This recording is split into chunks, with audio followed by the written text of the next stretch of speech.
Are we ready? It's just me. I'm asking myself. Welcome to Rachel Uncensored, the only place on the internet you can find an uncensored version of me. Hi, I'm Rachel, and this is my podcast. I need to clarify, because sometimes people don't get this. When I say uncensored, that doesn't mean I'm going to be an asshole. It just means that I'm not going to be brand friendly, which just means I cuss and talk about maybe more adult things, but it doesn't really matter. Just because I'm uncensored doesn't mean that the censored version of me is being nice. I'm not a dick. I'm not like the best person in the world, but I'm not a dick. Like I'm trying not to be mean. I feel like when people think I'm being uncensored, that means I'm going to be like a piece of shit and trash on people. No, that's not what that means. Anyway, hello. How's everyone doing? I've missed you. It's been 2 weeks since I've done a solo episode, which is what this is. I'm excited to be here. I've missed you. If you missed it, let's just do we're going to start with a Rachel's Rewind, but not about last episode. I do have things about last episode, which was with Jojo Siwa. If somehow you missed that, Jojo was on the last episode. We talked about our history with drugs. I'll leave you to that. You can go watch it if you want. But this last week, I got nose surgery. I don't know how you could have missed that either. I vlogged the whole thing, Snapchatted it, and mentioned it on my main channel. But I have been a mouth breather for as long as I can remember. I started making this clicking noise when I sleep. My nose, I was like, I don't feel like my nose is being used properly. I went to the ear, nose, and throat doctor. He said, yeah, you have chronic allergies. You have a deviated septum and extremely small openings to your sinus pockets. I don't know how you breathe through your nose at all. So I had surgery to correct all of that. I'm still recovering. I'm a little congested. I've got drippage constantly coming out of my nose. It's disgusting. And I went to the doctor today. It's been a week. Tomorrow when this is posted will be exactly a week from the surgery. And I'm supposed to be vibing by today. I'm supposed to be like totally done. This was my last day of medication. I can start working out again today, sleeping, laying down horizontal. I've been having to sleep vertical the last week. It's not been fun. My body just said no thank you last night. I got on my couch. I make this little nest bed on my couch. So people are like, why aren't you sleeping in your bed just upright? The couch has arms and already cushions back there, so it's easier to sleep upright on the couch. Also, I'm making even more noise sleeping than I was before. I felt so bad for Abby. I got this so I would breathe through my nose and wouldn't make noise at night. And somehow, ironically, the consequences of recovering is breathing through my mouth and making even more noise at night. So I've been sleeping on the couch. But last night, I got into my little nest and all cozy cuddly. My body said, no, we're done sleeping like this. Lay down. So I went against the doctor's rules and I laid down last night. And oh God, did it feel good. But today, I am allowed to do back to normal things, except when I went to the doctor, he said, you're healing well, just very, very slowly, way more slowly than I would like. So I'm getting another 2 weeks rounds. That's a weird sentence. I'm getting another round of antibiotics for 2 weeks. And he said my congestion is going to last longer than the norm, which sucks. I can still breathe out of my nose now. It kind of feels like it did, but over the next month, it'll gradually get better. So I'm suffering. I'm just suffering here in my privileged ability to get my nose fixed. But I think I'm going to not put my septum piercing back in. I think the septum piercing has been retired. I had to take it out for the surgery and it's been a week and I don't think it's a good idea for me to put it back in because my nose is still dripping. I'm still having to blow my nose and pick my nose and use nasal rinses constantly. So I think the septum piercing, for those who hate it, congrats, it's gone. For those who loved it, I'm sorry. I will not get it again. That was an extremely painful piercing. I've gotten my ears pierced 6 times. Easy. Nope, just whatever. Felt like butter. Felt like putting a needle through cheese. The septum was a no-go for me. I do not recommend. Maybe I'll get a little nose piercing on the side, like a little stud, but that's for another day. Okay, now for actual rewinds from last episode. Jojo and I talked about different Pop-Tarts, our favorite Pop-Tarts, and someone commented and said, you have to try the maple flavored Pop-Tart. It will change your life. What? I want to try it. I didn't know they sell. Wait, what did they say? I got it. I'm going to see if I can order it online. Man, I miss the YouTube days where just taste testing different varieties of food was like the jam. Like you get all the flavors of Oreos, all the flavors of cereals, all the flavors of Pop-Tarts, and everyone was like, yes, this is the content we want to consume. And I said, yes, this is the content I want to create. But now you guys want thought, creativity, production value, lighting, editing, pizzazz, entertainment, charisma, character, originality. Oh, you're so picky. How dare you? But there's actually a lot of people talking about Pop-Tarts. I did not know that the Pop-Tart segment of that episode was going to get people responding in the comments, and I loved it. And then another rewind, someone said, Rachel calls everyone her best friend. Sorry, I got a lot of best friends. Sorry, I don't actually care about the hierarchy and the titles of those things because I'm a 33-year-old. Everyone's my best friend. I mean, yeah, you have your friends that are obviously you're the ones that you're the closest to, those you see a lot, those people you know, you like, you see on an occasion, and people you know that you run into every once in a while. Obviously, there's different levels, but I'm not going to sit here and be a sixth grader and be like, this is my best friend forever. You're just my best friend, and you're just my friend.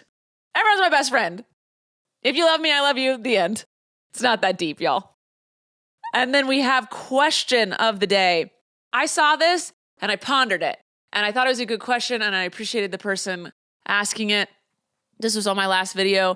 It said, would you rather see two girls falling in love, two men, or a man and a woman? Being gay, does that affect the way you watch a movie? So I'm assuming they're asking if I'd like to see a love story between two women, two men, or a heterosexual relationship. I obviously would love it if we saw more gay relationships.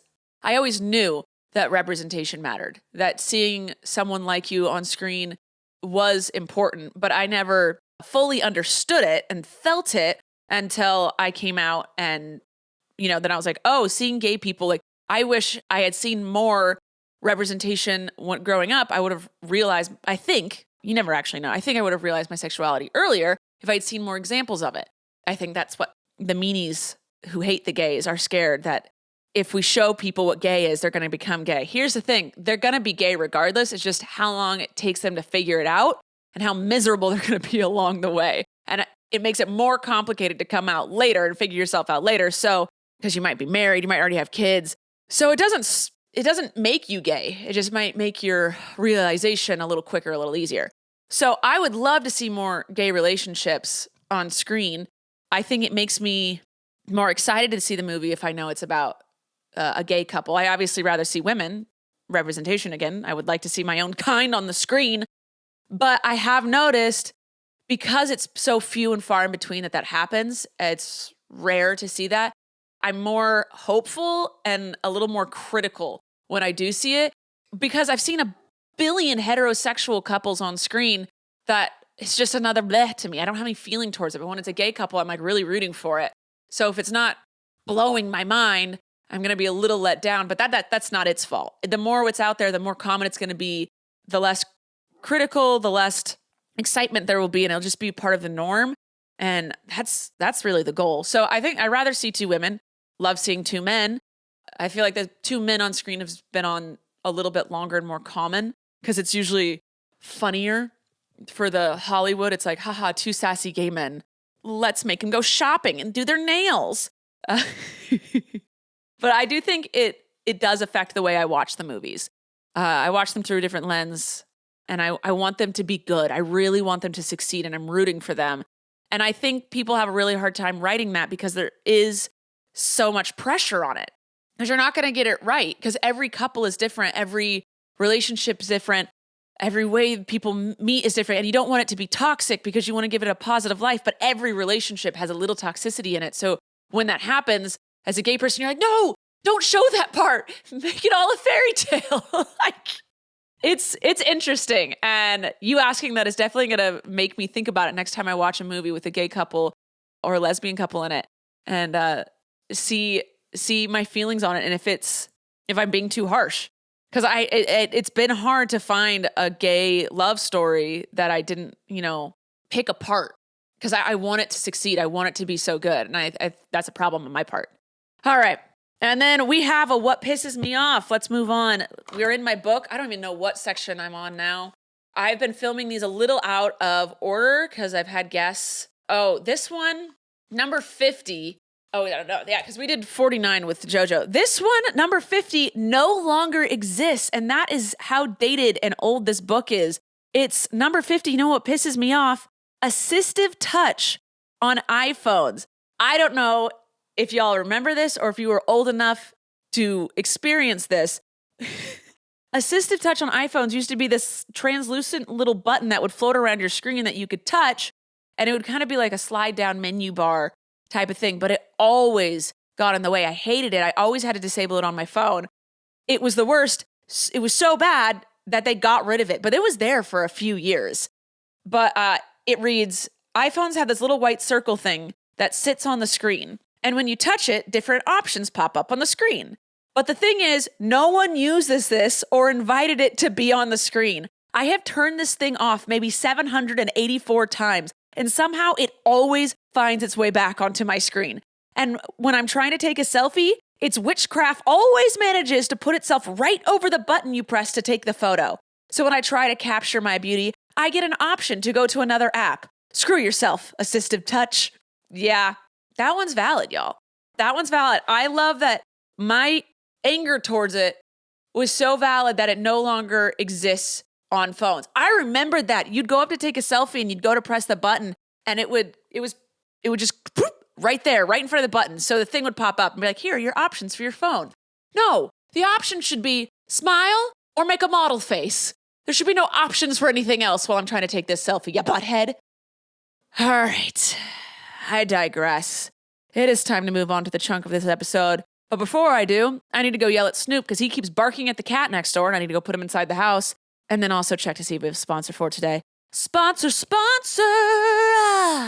Home Chef. Home Chef is our sponsor for today. Now, as adults, we all dread the question, what should we have for dinner? I know in this household, it's the biggest question of the day. And a lot of the time, inevitably, we just end up ordering takeout because going to the grocery store, figuring out what we want to eat, bringing it home, and cooking it is just too much. And we spend so much money doing that. So if you rather enjoy a home-cooked meal without the stress of planning ahead, Home Chef makes it really easy and saves you money. Home Chef provides fresh ingredients and chef-designed recipes conveniently delivered to your doorstep to simplify your cooking experience.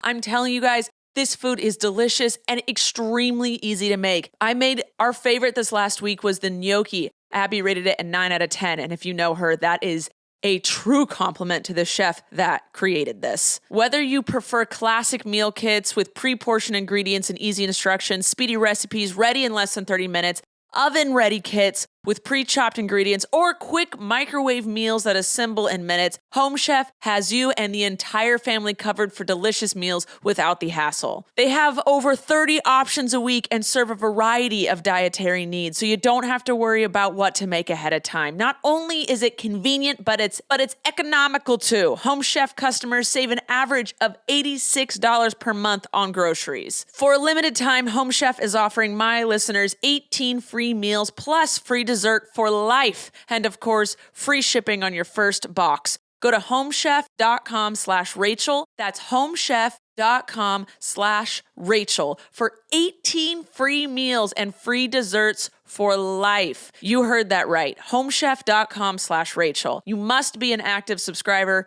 to receive the free dessert. And we're back. Sorry, Snoop and that freaking cat. She's bark, bark, bark, bark, bark. All right. Of course, it's just us, so we're going to read some Am I the Assholes. I like to just judge people. Not judge. I like to just know that sometimes my life isn't that bad and I'm not that dramatic by listening to other people's. Also, Blaze, you won't be able to hear him, but he is panting behind me. He just went on a walk and he is dog of the day. But, oh my God, he walked a mile. He's kaput. Never ask him to do anything more again until tomorrow. All right, here we go.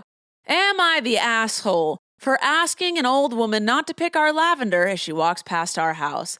I'm going to say no, but also maybe let it go, but let's read some more. There's an old woman that walks by our house with her grandchildren. We don't have a fence between our plants and the pedestrian path. The woman picks our lavender and then encourages her grandchildren to pick the lavender too. I had enough today. I went out and said in a calm tone of voice, "Sorry, would you mind not pulling our lavender out?" She then said, "Are you serious? It doesn't harm the plant."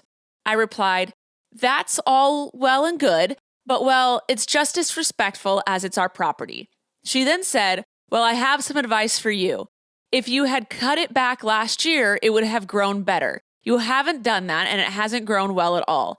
And then made a cheeky smirk and walked on. Okay, well, she's a butthead. She's a big old butthead.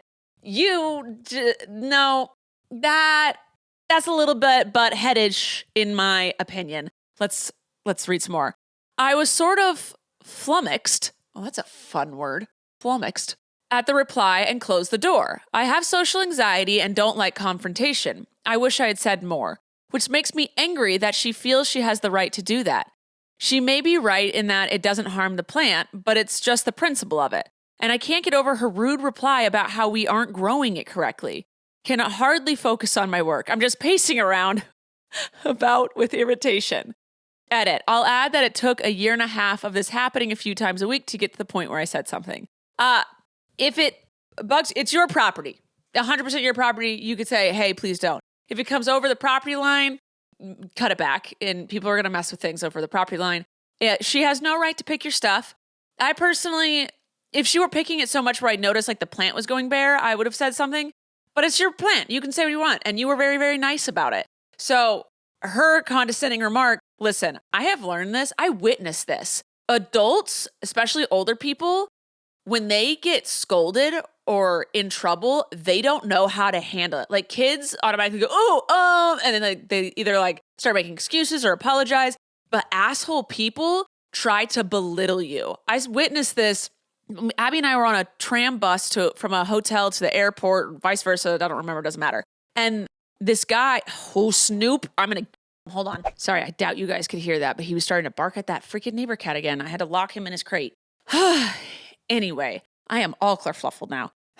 As I was saying, Abby and I were on this tram. It was just me and her and this driver. And then all of a sudden, as we're pulling away from a hotel, there's a banging on the side of the bus. And this old bus driver man was like, "Oh my goodness." And he stopped. And there was a pilot man who wanted to get on that tram. He didn't want to wait 5 minutes for the next one. So he banged on the side and the guy opens the door and the driver was like, "You can't do that. You can't do that." And what did the pilot say? He's like, "Why not?" And he was like, don't bang on the side of the bus like that. Like the driver's like all flustered. He's like, "You can't bang on the side of the bus like that." And the pilot dude was like, "Oh, sorry. I guess I didn't read the manual before getting on your bus." And sat down and looked at us, looked at me and Abby and was like, tried to like smile and smirk at us. And we glared at him. And you could tell this bus driver dude thought he like hit something or, he would be in huge trouble. He'd lose his job. And the pilot dude said like 2 other remarks that were just like being a fucking asshole. And he was embarrassed because he was getting scolded. And he's a pilot. He's this like strong big man. And he's like, "No one can tell me what to do. I'm never in the wrong." And he just like didn't know how to process his emotions. Just like fucking apologize. But just be like, "Oh, I'm so sorry, dude. Like, I didn't think he was going to be that loud. I was just trying to get your attention. My bad. Won't happen again." And sit the fuck down. Like, that's how you're supposed to handle things like that. So this lady's just being a butthead. I don't want to use the word bitch because I don't really like calling other women bitch. But she's being bitchy. I'll say that. You have every right to say very nicely and calmly, "Don't pick my property." And for her to be a little poopy head about how you grow it is just unreal. Obviously, everyone's going to agree with me in the comments here, not the asshole. Just because things are outside doesn't give the right to people to take them. My mom's mom once said, though, if you do plant plants outside or vegetables or fruit, if you plant something outside where people can get it, plant enough for yourself, for the critters, for the ground, and for the thieves. You have to know that some stuff's just going to die, animals are going to get to it, and people are going to steal it. But that doesn't mean that it's right, Okay, top comment here said, "Not the asshole. My grandma had a yard full of beautiful plants. She had my granddad specifically choose a corner lot for the extra yard space. Loads of her plants were nearly 100 years old, passed down from her mother. Every dang year, she'd get people trying to poach her lilacs or tea roses or irises. She also had a pawpaw in the side yard." I don't know what a pawpaw is, but it sounds important. "In the side yard that she was more than happy to share the fruit of.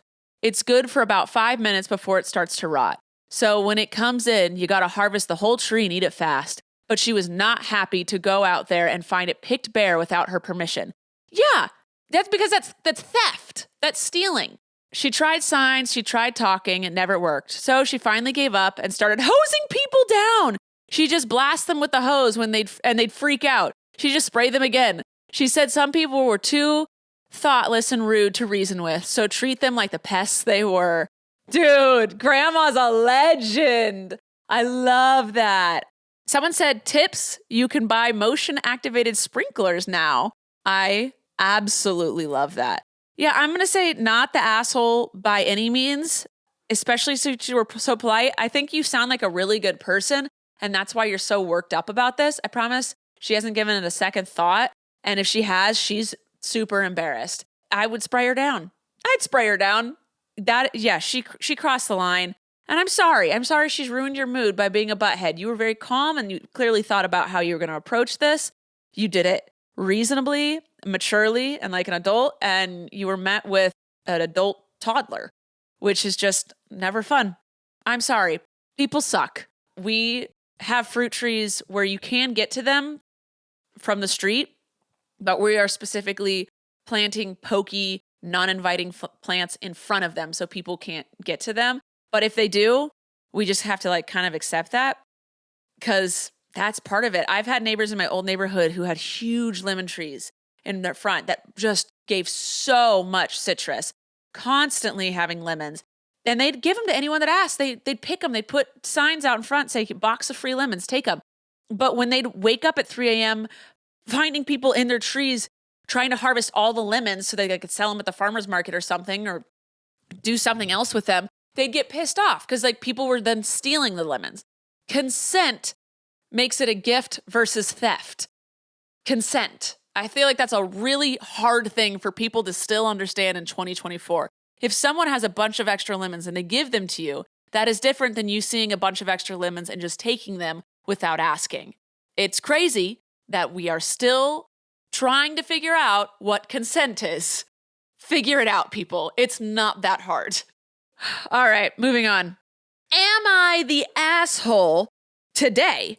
They said, am I the asshole? And then started a sentence not asking if this makes them the asshole. Sometimes people don't know how Reddit works. I don't, but I understand how am I the asshole works. Am I the asshole? Today I told my sister to get out of my house. We are going to need a lot more context than that now, aren't we?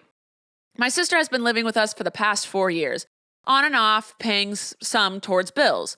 When she can't afford, I ask her to help around the house. I've paid her phone bill the past 2 years.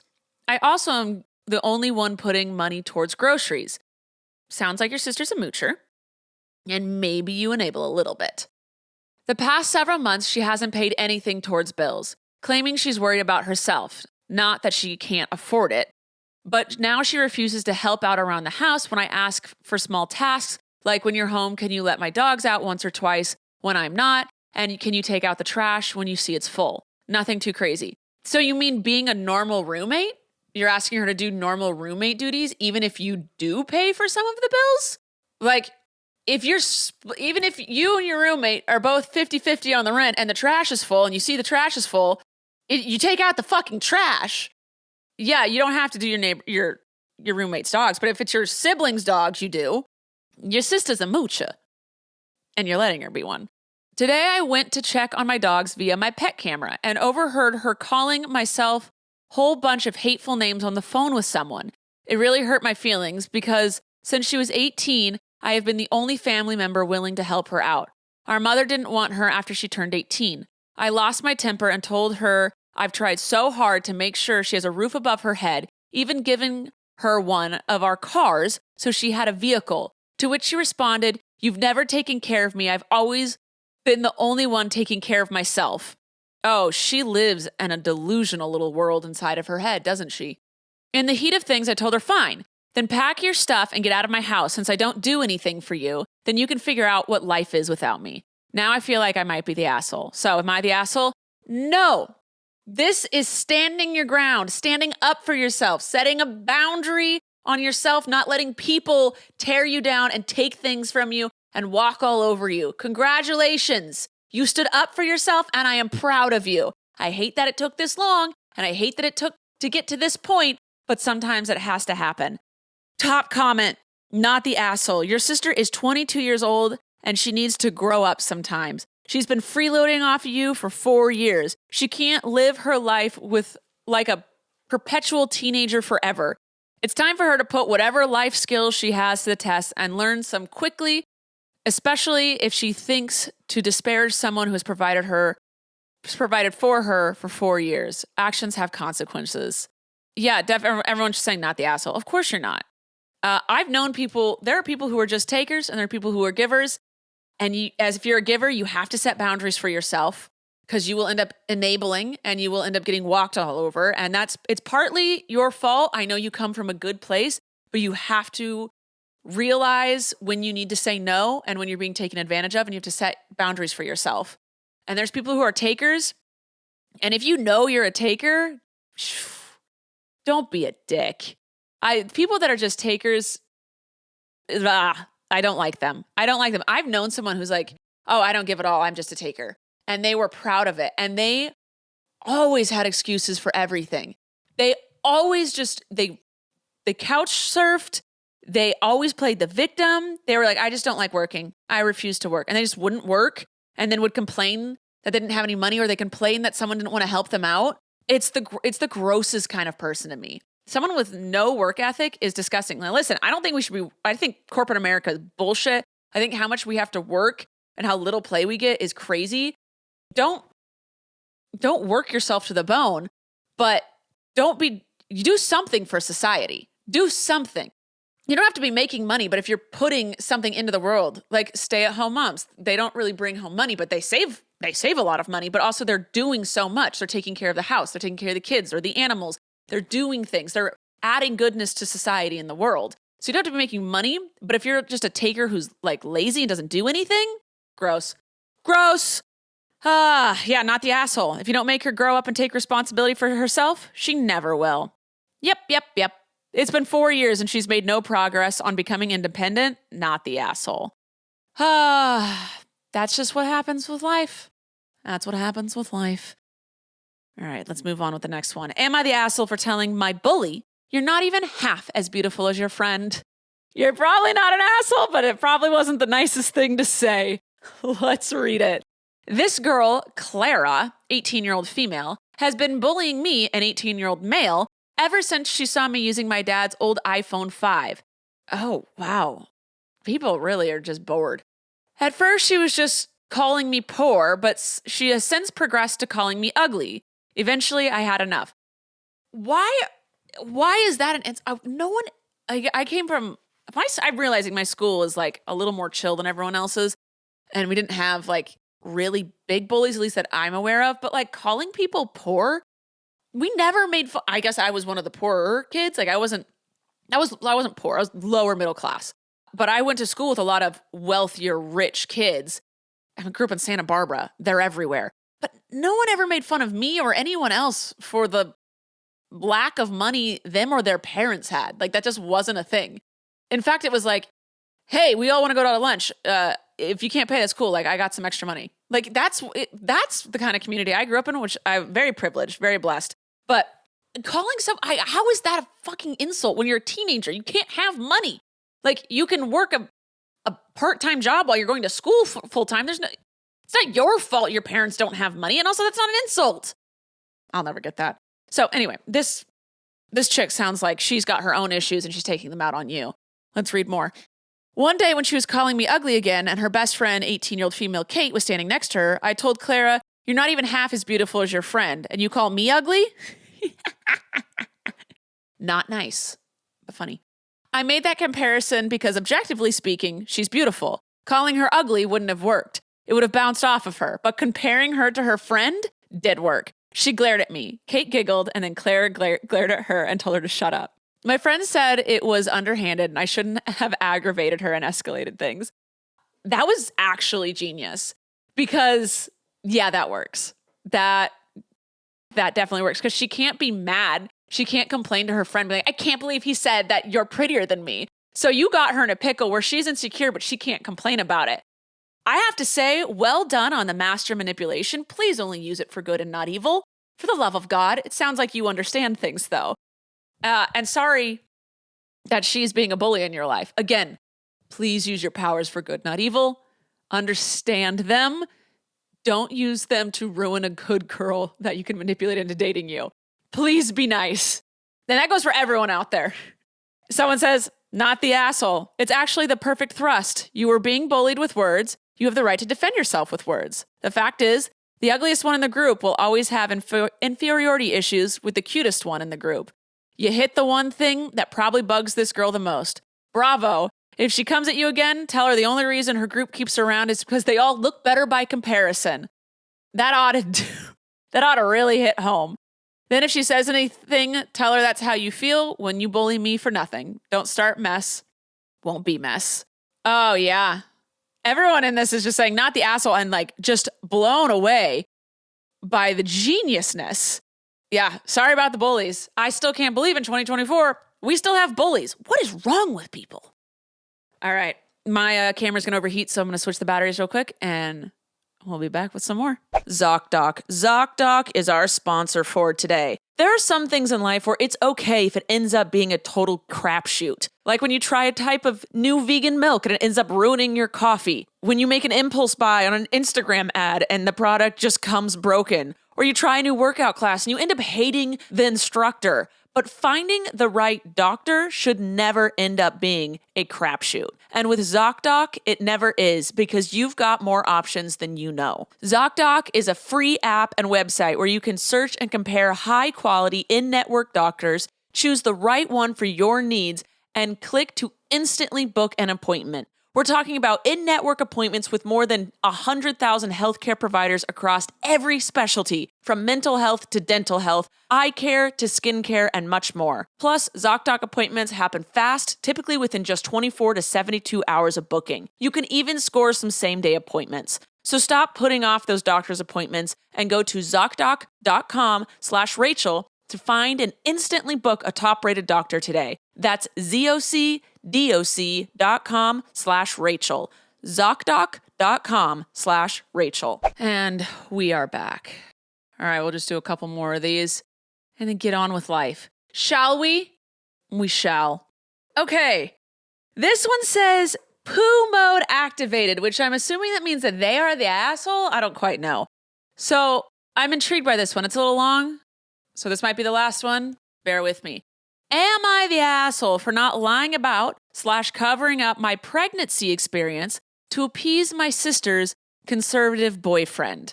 I'm immediately saying no, but your poop mode is activated. So let's check. Hi, all. Background info. I am a trans man and currently 29. Okay, we got a trans man who's currently 9. Let's go, bro. Post-op, full beard, male pattern baldness, the works. Have not been sexed as female, disregarding medical situations, since I was a teen. All right, we have transitioned. Here we are. I had my son when I was 26. Accidental pregnancy and the like, but we couldn't face the termination, so now he's here. Oh, I am so intrigued. Oh, I have so many questions. I love that. Let's go through with it anyway. Anyway. My husband and I are proud parents. You're a gay trans man. Oh, so many questions. Oh, I want to talk to you. Okay. Kiddo will be 3 in a few months. We are currently in the process of trying for a second. Love it. My younger sister is 23 and currently dating a guy she met at college. He is a conservative and such. My sister worked very carefully to make sure he did not know about my transition. Ooh, okay. Oh, I don't like him, but okay. I kind of want to mess with him a little bit. Here we go. A few weeks ago, she finally introduced him to us. He was a pretty nice guy and was great with my son. He assumed he was adopted, made a comment about how much he looked like both of us. Asked if we had any photos of his birth parents for comparison. I corrected him. Told him he's not adopted, we are his bio parents, etc. He was confused but didn't ask for any further explanation from us. He did quiz my sister, who tried to cover it up by telling him that our son doesn't know he's adopted and we're trying to avoid him becoming curious. Oh, this sounds like your sister's in the wrong here. If you don't want to hide who you are, you shouldn't. She's trying to cover up that you're clearly a proud trans man who doesn't want to cover up, and therefore you shouldn't. This is some dude she's dating. So far, I'm not liking how your sister's handling this. Like, she was giving you the opportunity, maybe if she's like, if you don't want to like talk about it or something, she was giving him the opportunity to just not know, to get to know you before making those, great. But if you were like, oh no, I'm a trans man, she's like, no, then she's in the wrong. I'm going to keep reading though. He, the boyfriend, was then pretty upset and decided to confront me about it. Very stereotypical, this is why people don't want gays adopting type rant. Oh, fuck him. No. Also, you didn't adopt. Your sister sounds like not a supportive sister. If she's willing to date someone like this, she needs to figure out her priorities. Okay. Mostly fueled by his own distaste for his adoptive parents. We weren't too upset or anything, but I was annoyed with my sister, as you should be. I was originally going to keep my transition quiet from him, as she asked us just to keep the peace. But since she decided to paint us as some crazy adoptive gays, I told him the truth. In a relatively crude way, but honestly, a lot of people need it that way to understand. Paraphrasing, but it was something along the lines of, sorry, my sister lied. He's not adopted. I used to be a chick. Have a vagina, gave birth. Bitch at her, not at us. Oh, I love that. I absolutely love that. He was kind of confused at first and ended up leaving. The relationship is now a lot rockier. I don't know if it's because of her lying or him finding out about my transition or not. She's claiming the latter. My sister is extremely upset with me. I agreed not to tell him and did anyway. I told her that I agreed not to tell him, yes, but I didn't agree to let him think our kid is adopted when he isn't, especially not allow him to think that we're some crazy gays trying to convince our son two cocks made a baby. Yeah, this was a sticky situation from the start, and you should not have to lie about who you are if you do not want to. That's just what it is. Now that I am a proud out gay woman, if someone was like, hey, can you act straight for just like for a second? And then I was like, okay, fine, whatever. Like if he gets us out of a situation, but then someone starts saying all this anti-gay shit, yeah, I'm going to fucking come out and say I'm gay. I take backsies, 100%. Parents are siding with her, saying we knew he'd react badly and we want to destroy her relationship. Her ex left her when he found out that I was trans for some reason. It sounds like your sister needs to find some better men. There are men out there that are accepting of gays and trans. Find them. They deserve to be found. Stop dating small-minded piece of shit men. And then this issue won't happen anymore. This is a sister problem, not a you problem. I really don't think I overstepped too much. But on the other hand, I fully understand why she's upset. I was talking to my husband about it, and he was like, this would be funny on Am I the Asshole? So here we are. Am I the asshole?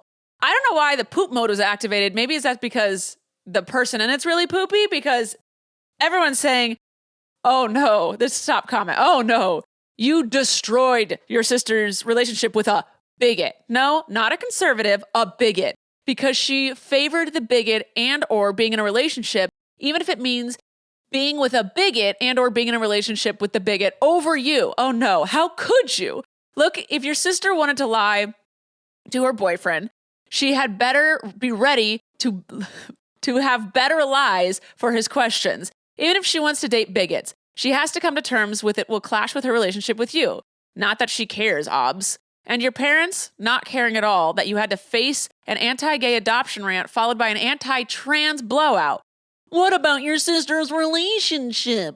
The guy is trash. Your sister is dating bigot trash. The relationship can end right now. It'll do bad to no one, not the asshole. Have a conversation with your family about what a true allyship looks like. It does not look like what they're giving you. Not at all. Oh, man. Yeah, everyone's saying not the asshole. Oh, I was really ready for this person to be the asshole because it said poop mode activated, but I didn't really quite know what that meant. Sorry, I don't know Reddit very well. I said earlier that I do. I don't. Why does your sister keep dating conservative guys who hate you and then pretends that she's still supportive? Not the asshole. You don't owe anyone an explanation. Yeah, everyone is saying just not the asshole. Not the asshole, not the asshole, not the asshole. Info. Why are you all allowing the transphobic sister around your child? Why would you allow the transphobic bigots who aren't your family around your child? Your sister can date whoever she wants, but you are freely allowed to judge her for dating a transphobe and to prevent her and whoever she's dating from experiencing you, your family, and your children. But not the asshole. But dude, what the hell was your sister's thought process on when you have your second pregnancy. Was she just going to tell him you're trying to replace Schwarzenegger in the new Junior remake? Oh, man. Yeah, I don't know what her thought process there was that, but she is not a true ally by any means. She may love you, but she's got a lot of self-discovery and looking inwards to do to see what showing you that love really means and what actually loving you means. Like, she might feel love for you, but she's not actively loving you. There's a huge difference. All right, this one's labeled not an asshole, but I want to see it. I want to read it. Am I the asshole refusing to pay for a wedding portrait because my friend sexualized me in it? Oh, I don't know. I don't know what that means. Let's read. My friend is a painter. I have seen her work and it's beautiful. I asked her if she'd be willing to paint a portrait on me and my husband in our wedding outfits. I thought it would be a good 1-year anniversary gift. I have seen her work and she can do realistic paintings of people. She asked for a reference for this and I gave her a few pictures and gave a $300 deposit. In total, we agreed on $700. All right, you're willing to pay. You're willing to pay for that art and I like it. She showed me the painting yesterday and my husband looked great, but I look completely different. In short, she sexualized me and I find it so gross. The painting has me with huge boobs. I don't really have any. I'm an A cup due to my running. My wedding dress is showing so much more skin. She even added a slip to my dress to show off more leg. I don't look like that in any of my photos I gave her. I find it really gross. I told her I will not be paying her, that she needs to fix it or she can keep it. This caused a huge argument. She thinks I am a jerk for not paying and pointing out the stuff above. It's going around with my friends and some think I'm being petty and others are standing by me. Oh, that's rough. She shouldn't have done that by any means. Also, if you're paying for a portrait of yourself and it doesn't look like you, then yeah, that's pretty shitty. I think this is a hard thing about hiring a painter or a drawer, those type of artists, because like as you can't see as they're creating it and you're just kind of like trusting the outcome of it, right? That's tricky. I would say she could keep the $300 deposit, but don't pay her anymore and don't take the photo. But if she's willing to fix it, if she's willing to change it, then yeah, like once she does that, you pay her the full. But oh, someone said, your friend did not show you sketches or progress photos? That's a bit weird. And the OP said, she just told me she was going off the picture I gave her. Oh, and then someone said, which she clearly didn't if she added the touches that didn't exist, more cleavage, dress slit, etc. Nope. You asked for painting based off a photo and not a dramatization or, oh, there's a big word for Elmo. Oh, caricature of the said photo. Caricature. You know the caricature artist? It's a caricature. I can never say that word. Anyway. More cleavage. The painter added several cup sizes. Yeah, this one, people are talking about it. Is your friend a professional artist or just someone who's skilled at painting? Not showing you sketches or progress photos is a total amateur hour. Oh, see, I didn't know anything about that. I've never hired someone to paint a photo. So I guess, yeah, if progress photos would be a thing or a sketch, that makes a lot more sense. Someone says she better be a professional for $700. And someone says, I don't know, $700 feels like a low to be a pro. Now, which is people are debating what artists should charge. Welcome to the internet.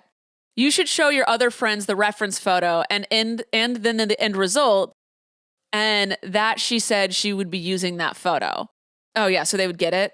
Yeah, people are saying not the asshole. If it had been a free gift, you just say thank you and hide it in the back of your closet. But since it's a commissioned piece, you are well within your right to tell her it's not what you want or what you asked for. I agree with that. You shouldn't, I'm the side of the person that doesn't like confrontation. So I'm just like, oh, especially if it's a friend. I was like, oh, great. Oh, I pay it. But I would have hated it. But no, you're right. You shouldn't. If you're hiring them and you don't like the outcome, you have every right to treat them like anyone else. And if they didn't do the work right, you shouldn't pay for it. So that was a sticky one. All right, guys. But that's going to be it for today. Thanks for joining me. Remember to check out my vlog channel, watch my nose process, my main channel. I've been doing a lot of stuff over there. And I've been posting on Snapchat every day if you guys want to check me out. But if you don't like any of that, then please just subscribe to hear this podcast so you can hear me once a week, do a solo episode every other week. We get guests. It can be fun if you let it. Comment below, though. Ask me your questions for next week. Hit me with your rewinds. And if there's ever anything you want me to discuss or do on this podcast, please let me know down below. Or you can DM me on Instagram. I love you guys so much. Thanks for being here. You're wonderful, beautiful people. And I will see you next time. Bye. Thank you for listening to this episode of Rachel Uncensored, the only place on the internet where you can find the uncensored version of me, Rachel Ballinger. I hope you enjoyed. If you did, please like, subscribe, or follow, or do whatever this platform tells you to do so that you can get notified every time I post a new episode. Love ya!